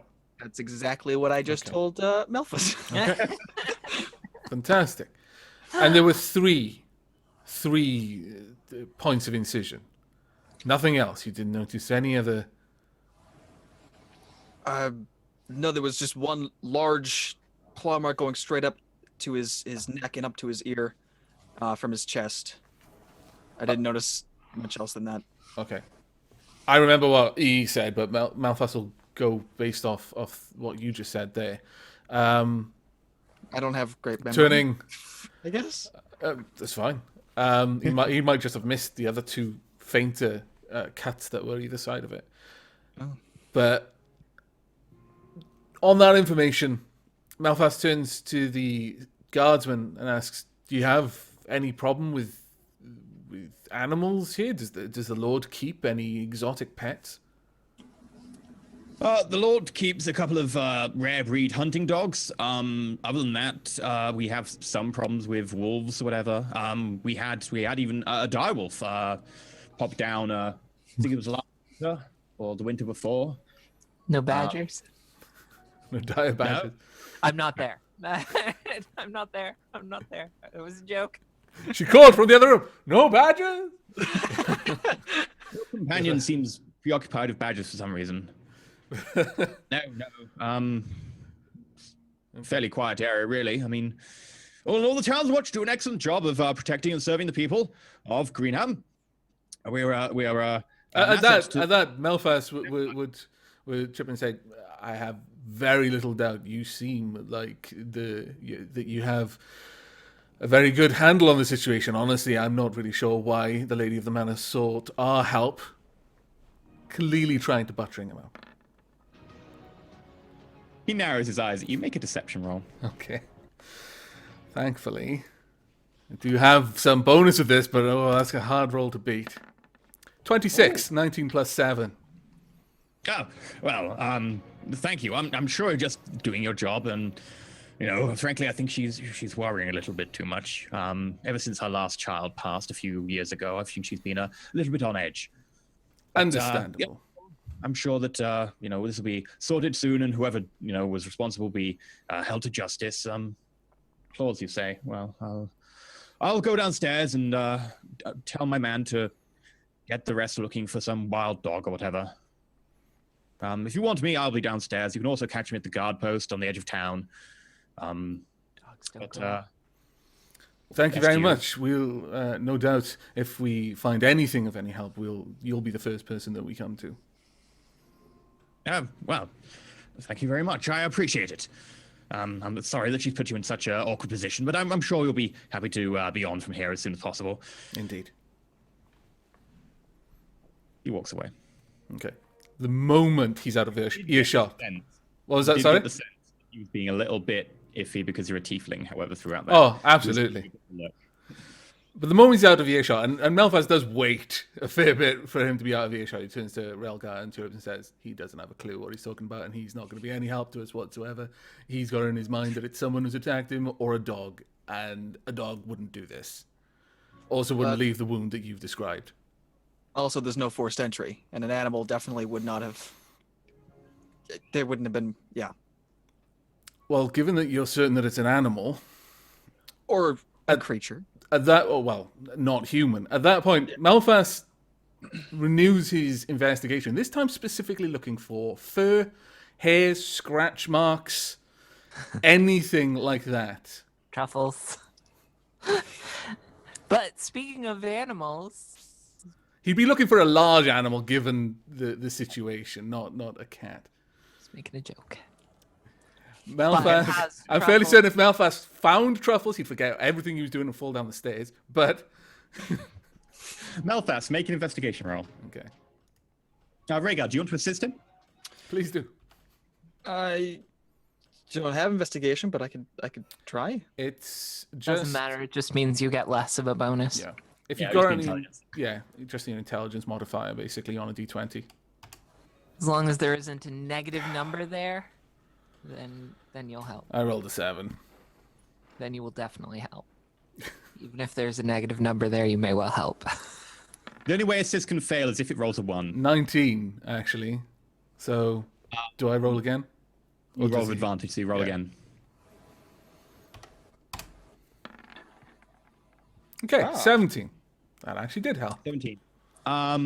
Looking around, you don't really notice any fur or anything. You don't notice any footprints. You don't notice any claw prints or paw prints. You do, however, notice the faintest of nicks in the door frame to the room which Bree and the midwife are currently in. It looks kind of like 3 parallel scratches, about just above shoulder height. Above shoulder height for Malphas, so okay. Yeah. So it's fairly high up. And how widely spaced? Like, would they be similar to as wide as I can spread my fingers, or yeah, about shorter? similar. Okay. Okay. What time of day is it? By now, it's probably about moving towards lunchtime. It's just after Okay. midday, probably. Once I determine that the baby isn't magical, Mhm. I would like to do a bit more of an investigation of the room, like an actual investigation, like drop the facade that I was in there to see the baby and actually like start looking around. Oh, and the midwife notices you're starting doing this and goes, I'll take the baby Not downstairs. necessarily like moving stuff or anything. Oh, it's fine. I understand you've got an investigation. Do I just don't want to worry the baby, especially at a time like this? Obviously, the course, I'm parents are a bit sorry. worried. I'll take the baby downstairs and give it its midday meal. Picks the baby up, takes it out of the room. Thank you. Sure, investigation roll. Is the magical residue still where If she you're was really standing? looking for magic, then I'll make it an Arcana roll. But it'll be Right. hard because you slightly assess the room. But yeah. Right now, I want to know if that magical residue that was roughly right about where the midwife is standing is still there. Okay, Arcana roll. Okay. And then I'll do an investigation of the room. Yeah. But right now, more pressing business. Sorry, wrong thing. Ugh, 14. Not rolling well, did I? The residue that was there is still there. There is definitely a lot more of it near the crib, basically where the midwife was standing, effectively looking over the crib along the side that is effectively crib bars, that's not against the wall. It does look like it's probably more contained in that area rather than anywhere else in the room. Okay. All right, then I'd like to do an investigation on the room itself. Sure, make an investigation roll. Just to be clear, the midwife would have had to have passed Malphas, so he would have just stood to the side and nodded politely and then taken interest in what Bree was doing. Critical fail. I'm not really sure how you can fail. An investigation. No. You know what? I'm going to burn a luck on this. Ooh, very nice. Oh, I will burn a luck on this because I do not like critical fails. No! I want to write the. Sorry, I'm writing down that I'm using a luck. I have a sheet. Whatever. okay. Malphas, sorry, not Malphas. Tulip, seeing this, is gonna pop his head in and go, "You want to write this wrong, right this wrong." He's gonna give you inspiration. So I believe you get 4 inspiration dice, is it? How much? D4, I believe, at this level. Because it's D4, D6, D10, D12. Yeah, so D4. Oh my lord.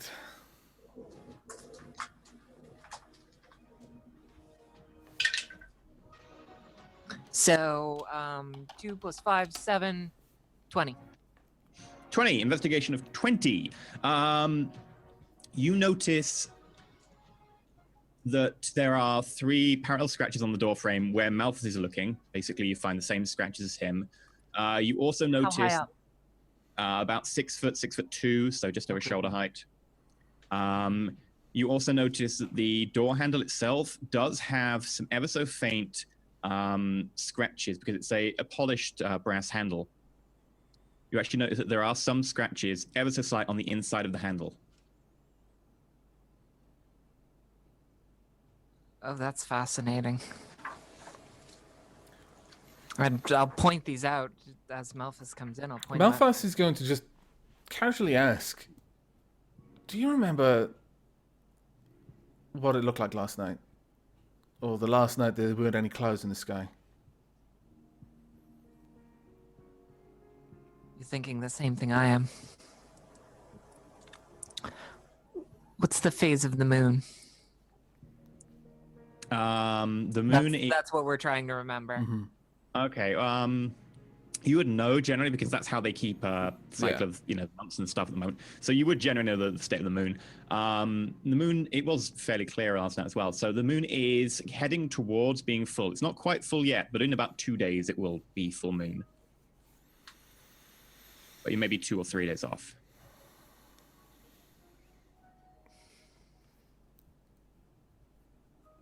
I can't say that I'm certain of any of this, but it's clear enough that the wound was caused by a claw, not a blade. It was high up. There's no way the spray would have been on the ceiling if it was lower down. And there's no way a creature, any wild, normal creature would have been able to steal into the house, attack the Lord in the middle of the house on the top floor, and get out without no one noticing, without leaving any marks. And the marks are leading from this room.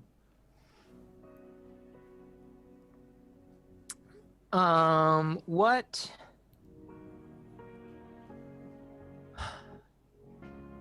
I totally lost my train of thought. That's a bingo spot for you guys. No, really.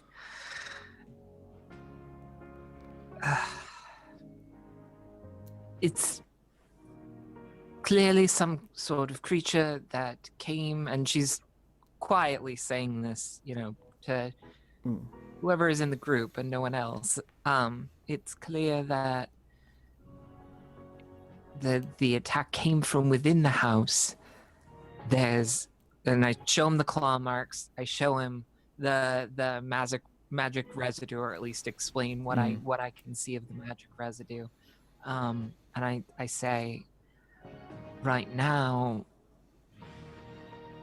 phases of the moon aside, I think that there's something peculiar about the midwife, but I can't be sure. Well, you described that the magic residue is where she was stood. It may still be there, but if something innately magical is in a place long enough, it'll leave an after image of it. True, but apparently this family has had a child previously that died. The Guardsman did say that. I should have asked under what circumstances. Perhaps we should... It would be too obvious if I went there straight away, but I could probably head out there later this evening. Try and just strike up a conversation and see what I can learn. Perhaps I'd like to wrap this up as quickly as possible. If it is related to the moon, it could get worse. Indeed. If we need to talk to the Lord of the Manor. Yes. At some point. Very soon. But it doesn't necessarily have to be the midwife. There's magical residue around the crib thing, and We have servants for that. And around the rooms in general, possibly as though someone inherently magical had been there a lot, standing that spot a lot, but also it could be the crib was moved slightly over, and that the baby that was here before was magic. And it's left over from that. I We seem can't to be sure. recall stories of fae and tricksters stealing children, replacing them. But this nursery rhymes as much as anything else. Have you had a look at the window? The The windowsill? baby itself radiated no magic, but again, if there's a werewolf, Without did a I look book. at the windows? Pardon? Did I look at the windows? No, Yeah, you I haven't suppose- looked at it yet. I mean, as part of the room, you would have. You didn't notice anything amiss with the window there. Malphas would like to specifically check the window just to see if there's or any other places which something could have come into the room and then tried to leave through the door that he had just investigated. Just to eliminate that. You don't even need to investigate, really. You go up to the window, and you notice, for a start, that it doesn't open. Oh, okay. This window specifically Right. looks like at one point it did open, but looks like it it's been nailed shut, and then painted over. It's very much a firmly shut window with two heavy shutters on the outside and what looks like a pretty sturdy pane of glass. All right. Remember, that in this day and age, only some people have glass. Yeah. This house is glass every window. In fact, it's only so some people to the point that in real life in this day and age, you were taxed based on it. Do Bloody window any of tax. Do any of you have the ability to cast Detect Disease? Yes. Malphas will shake his head at that point. You should do that on the Lord, just to make sure. Okay. So I suppose I go over and start walking to the room where the Lord. Before he leaves, Malphas will just hold up his hand. You likely have ingratiated yourself with the Lord. You've possibly saved his life, from what little I can gather from the situation. So it seems that you would likely carry some favor with the Lord, his wife, perhaps the servants who care for him. I don't think I'm going to learn anything more than I already have by being here, and I suspect Tulips and I are likely more of a distraction than anything else. I would like to suggest that we'll leave. Briolana, your kind live near this town. They seem more comfortable with you than anyone else. Certainly not comfortable with me. The Guardsman only briefly warmed to me, and it took all I could to pull that off. See if you can warm him up a bit more. Indeed, I'll go talk with the Guardsman myself, but perhaps you could speak with the general townsfolk. I don't think I'll have any luck getting any information out of them, but they would likely not be as on guard around you. I think we're not quite done here yet, but that's a good next place to look. In ingratiating yourself, use coin if necessary. I can help. Righto. At that, Malphas, moves to leave and nods to Rhaegar just to let him know that, he's finished talking. Okay. As you go to leave, pardon? Break time? I was about to say break time in about 10 minutes. As you go to leave, the door to the Lord's chambers open, and Mrs. Harlock appears. Obviously has been crying, has a napkin out, wiping away some tears from her face. Says, the Lord would like to talk to you, if that's okay. Yes. No. To all of us? Malphas asks. Yes, if you could. All right. You file in. Mm-hmm. You notice that he is definitely still very frail. He is now just about sitting up in bed. The wounds themselves have closed enough that they aren't bleeding, but they are still pretty deep gashes that are just about closed over.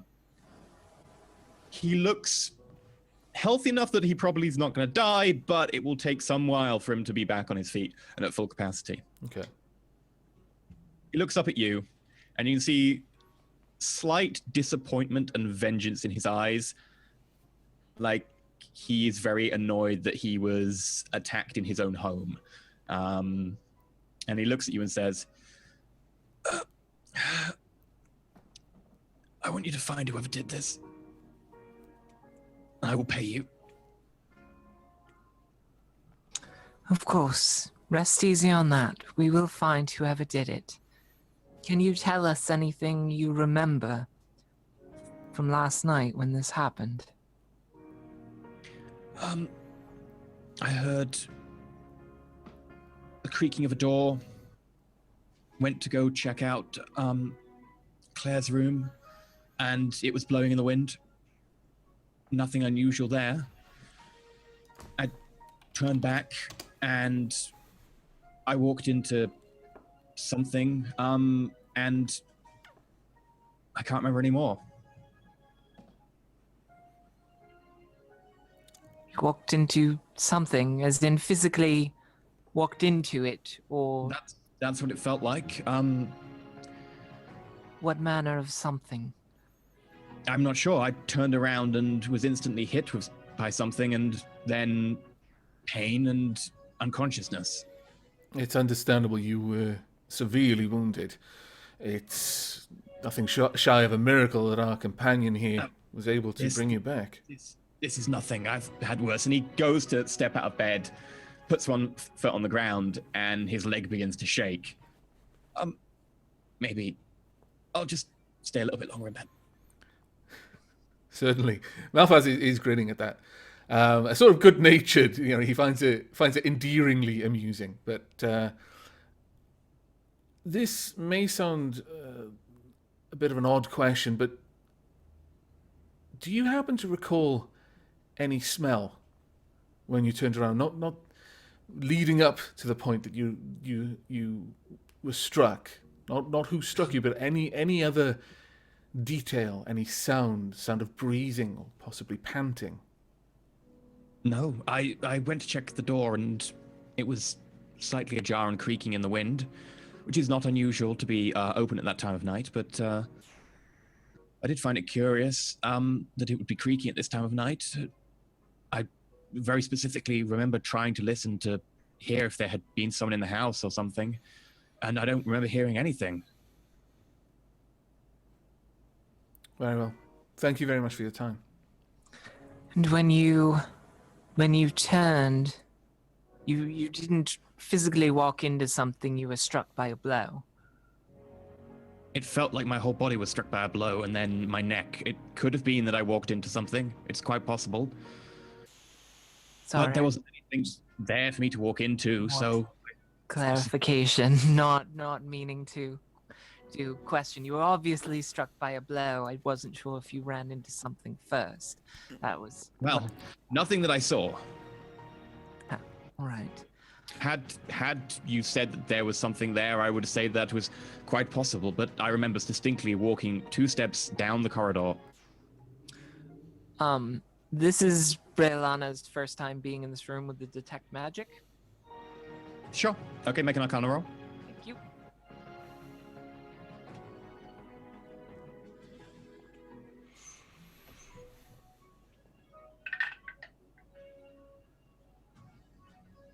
It's a 7. Plus 5, so only 12. 12. There isn't really anything in this room. There's a slight bleed over from the corridor, but other than that, it doesn't seem like there's anything particular in this room that you've noticed. Oh. You do notice that, however, there is a slight emanation of magic from one of the jewels on the necklace that the wife is wearing. I wonder if she knows that. I guess I'm going to ask, is there any reason why someone would want to hurt you, or?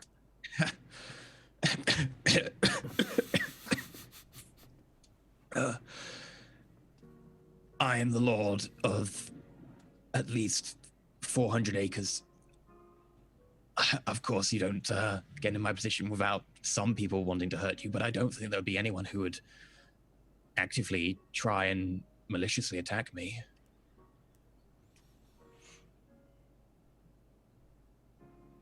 Perhaps another prayer to your god.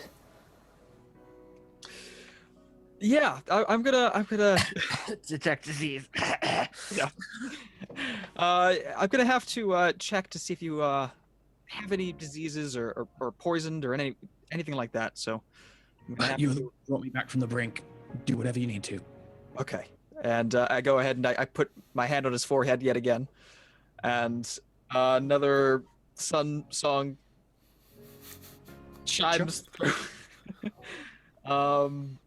Here comes the sun. I was just gonna say.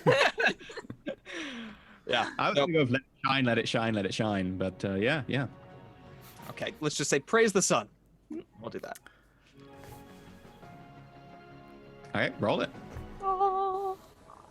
It's a detect spell. He doesn't have anything to roll. Yeah. Oh, I was gonna say. Can't just say Okay. praise the sun without doing the praise the sun emote. It's wrong. That's better. Sorry. There's two people with it in, or two of them in my chat. That's Soleil would be deeply ashamed of you. For shame. You are not So- incandescent. Detecting magic on the Lord, you detect an ever so slight minor infection seeping around the wound. Doesn't seem like anything particularly nefarious. Possibly whatever struck him was slightly unclean, or just hadn't been washed recently or something. Okay. I mean, it's not a particularly virulent, deadly thing as far as you can tell. It's nothing particularly a strong disease, but there is a minor disease there of some kind. It could be a little bit of just infection from whatever struck him. Okay. And I let them know. Oh, well, if it's not bad, then I'm sure I'll get over it. Perhaps you should have one of your servants purchase some medicinal herbs. Whilst I've little doubt that your fortitude is not in question, but best not to leave these things to chance. Well, that's a good idea. Rengar's bedside manner needs a little work. What's that? Your bedside manner needs a little work.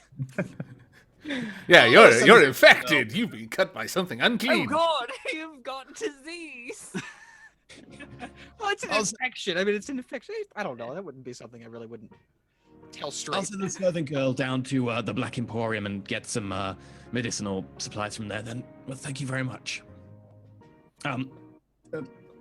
Would you kindly just? And then his wife turns around and opens one of the bedside drawers and pulls out a small purse and starts counting it, and then just closes the drawstring and just hands it to Rhaegar and says, "This is for your group for helping us so far."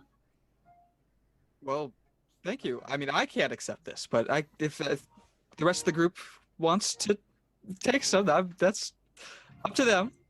Of course. Well, do with it what you will. Thank you so much. And once you find out, what's going on, who attacked us, please let us know. And if you've got any more questions and whatever, I think we're Has going to be. Truffles found anything? Sorry, I thought you were done. All right. Well, Truffles will be back in a second then. We're going to have to take up that carpet. So if you're done looking at the carpet, etc., we'll have to have that one taken up and so on. But yeah, any questions, do let us know. I'll make sure that your rooms are paid up. You're at the Circle Inn, aren't you? That's right. Yes. We'll pay for your rooms for the duration. It's very kind of you. We'll leave you to attend to yourselves, and certainly you need rest rather than strangers asking you questions. If we can think of anything, we'll come back. Well, thank you. I'm sure our serving girl will show you out. Okay. You turn around, the serving girl's just standing there. After you, if you wouldn't mind. I do have telepathy with the cat as long as it's within Oh, okay. quite a distance. That's why I kept asking, not waiting for the cat to return. Oh, okay. Sorry. 'Cause the Yeah. cat communicates. You notice that the cat currently is actually next to the serving girl, nuzzling up against her leg. So what was the cat looking for in particular? And basically anything out of the ordinary in a house. So Make an investigation check for the cat then. for the cat, does it share my investigation because it's my familiar? I'm not sure. No, it would be the cat. If you tell the cat to go look for something out of the ordinary, the cat will, as a cat, look for something out of the ordinary. If you then choose to project through the cat as a familiar, you can see everything the cat's seeing, but you were doing other stuff, so you wouldn't have been able to project through the cat. On the plus side, the cat has its cat-like senses to roll for Luckily, the cat various does things. cat-like senses. It has detected many mice. Okay, Those bloody I mice. do not have the stats for the cat, so I don't know what its modifier is. I believe it's something like intelligence 4 or 5, so we'll call it a d20 minus 3. I'll be generous. D20 minus 3 right now. I mean, I could look them up, but it's a cat. I seem to recall that cats and bats have like bonus to perception if it's in a certain thing. Like if it's for a bat, is if it's an auditory thing, they've got a bonus to perception on it. But I'm not sure what a cat gets. I only briefly looked at familiars. Wisdom perception that relies on smell. Because it's an investigation roll rather than perception, I will just lower the DC for any smell-based things, though, for you. Its intelligence is 3, so it's minus 4. That is a -1. So the cat got distracted by the servant girl. Got it. She smells No, of mice. You look at the cat and you notice it's got a mouse in its mouth, and as it sees you looking down it appreciatively, it walks over and goes. The moment the cat approaches Bree, which is right next to Melfaz, up to this point wasn't aware of it, instinctively his tail just lashes out to try and knock him away. Make a dodge roll for the cat.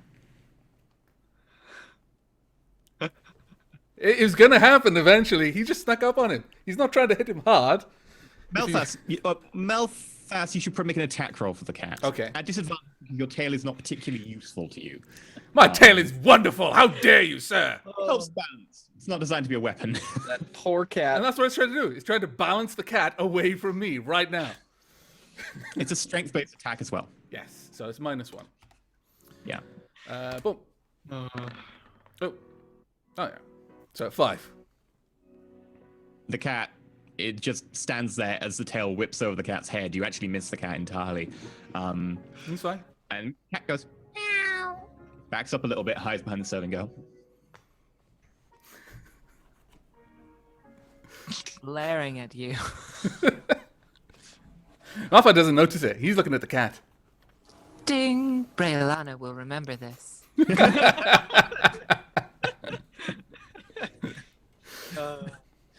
That has to be a gif. That does need to be a GIF. It needs to be on moat. We've let the Fallout overlay and everything. Yeah. Not the Fallout. What am I talking about? Telltale. But yeah, okay. So the serving girl indicates to exit the house, and she walks you downstairs, opens the door for you. Is she like a girl? Like, She's about 10 or 12. Oh. That's why we're all very disappointed with Tulips. how? Oh dear. A filthy swine. Oh. I ask her, how long have you been with this family? I've been with them about 2 years, ma'am. Were you here when the previous child was? No, I'm sorry, ma'am. I was employed a little bit afterwards. I actually helped move out some of his stuff after he'd passed. Do you know about how old he was? I think he was about 4 or 5, ma'am. All right, thank you very, very much. You've been a darling. Thank you. Don't worry, if you come back, I'll make sure I have some more tea and coffee available. Excellent. I look forward to it. And we can carry on our way. We've been shown out.